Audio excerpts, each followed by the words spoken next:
विधान परिषद स्थानिक प्राधिकारी निवडणुकीसाठी गुरुवारी 18 जून रोजी सकाळी 8 ते दुपारी 4 वाजेपर्यंत मतदान होणार असून मतदान अधिकारी कर्मचारी मतदानाचं साहित्य घेऊन मतदान केंद्राकडे रवाना झाले।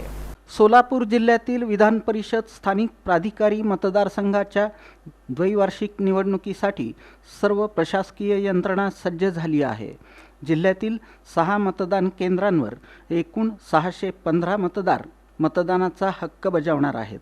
नियोजन भवन इथून 6 मतदान केंद्रांचे केंद्राध्यक्ष आणि अन्य अधिकारी कर्मचारी निवडणूक साहित्य घेऊन निवडणूक केंद्रावर रवाना झाले। ही निवडणूक प्रक्रिया निर्भय आणि शांततामय वातावरणात पार पाडण्यासाठी संपूर्ण प्रशासकीय यंत्रणा सज्ज असल्याची माहिती जिल्हाधिकारी तथा निवडणूक निर्णय अधिकारी एस कार्तिकेयन यांनी दिली।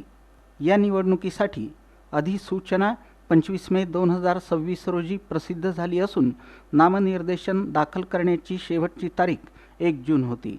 छाननी 2 जून रोजी पार पडली, तर अर्ज मागे घेण्याची शेवटची तारीख 4 जून होती। मतदान 18 जून रोजी सकाळी 8 ते दुपारी 4 या वेळेत होणार असून मतमोजणी 22 जून रोजी सकाळी 8 वाजता नियोजन भवन नवीन जिल्हाधिकारी कार्यालय सोलापूर इथं होणार आहे। संपूर्ण निवडणूक प्रक्रिया 25 जूनपर्यंत पूर्ण होणार आहे। या निवडणुकीसाठी निरीक्षक म्हणून IAS अधिकारी श्रवण P हर्डीकर यांची नियुक्ती करण्यात आली आहे। जिल्हाधिकारी सोलापूर हे निवडणूक निर्णय अधिकारी असून निवासी उपजिल्हाधिकारी सोलापूर हे सहाय्यक निवडणूक निर्णय अधिकारी आहेत। जिल्ह्यातील स्थानिक संस्थांमध्ये 1 जिल्हा परिषद, 1 महानगरपालिका आणि 17 नगरपरिषदा नगरपंचायती अशा एकूण 19 संस्था असून त्यातील मतदार संख्या 544 आहे। याशिवाय 49 नामनिर्देशित आणि 23 अध्यक्ष मिळून एकूण मतदार संख्या 616 इतकी आहे। या निवडणुकीसाठी एकूण 15 नामनिर्देशन अर्ज दाखल झाले होते।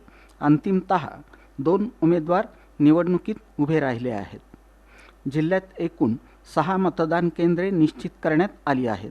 कुर्डुवाडी इथं 80, उत्तर सोलापूर इथं 188, दक्षिण सोलापूर इथं 89, पंढरपूर इथं 100, मंगळवेढा इथं 62 आणि अकलूज इथं 97 मतदारांची व्यवस्था असून पुरुष आणि महिला मतदारांची संख्या प्रत्येकी 308 अशी आहे। मतदान केंद्रांवर तहसीलदार हे केंद्राध्यक्ष असतील। नायब तहसीलदार, अव्वल कारकून, लिपिक आणि शिपाई यांची नेमणूक मतदान अधिकारी आणि कर्मचारी म्हणून करण्यात आली आहे। तसंच सूक्ष्म निरीक्षकांचीही नेमणूक झाली आहे। मतदारांची ओळख पटवण्यासाठी स्थानिक स्वराज्य संस्थांचे मुख्याधिकारी आणि गटविकासाधिकारी यांची जबाबदारी निश्चित करण्यात आली आहे। या निवडणुकीत 1 मृत मतदाराची नोंद झाली असून दिव्यांग मतदारांची संख्या 0 आहे। प्रतिबंधात्मक नजर कैदेत असलेले मतदारही 0 आहेत।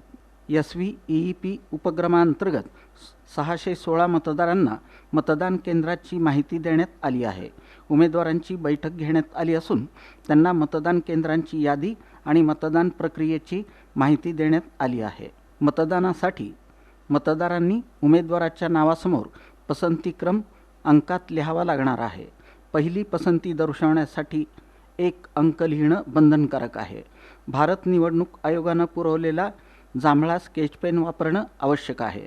अंक शब्दात लिहिल्यास किंवा चुकीच्या पद्धतीनं नोंदवल्यास मतपत्रिका अवैध ठरेल।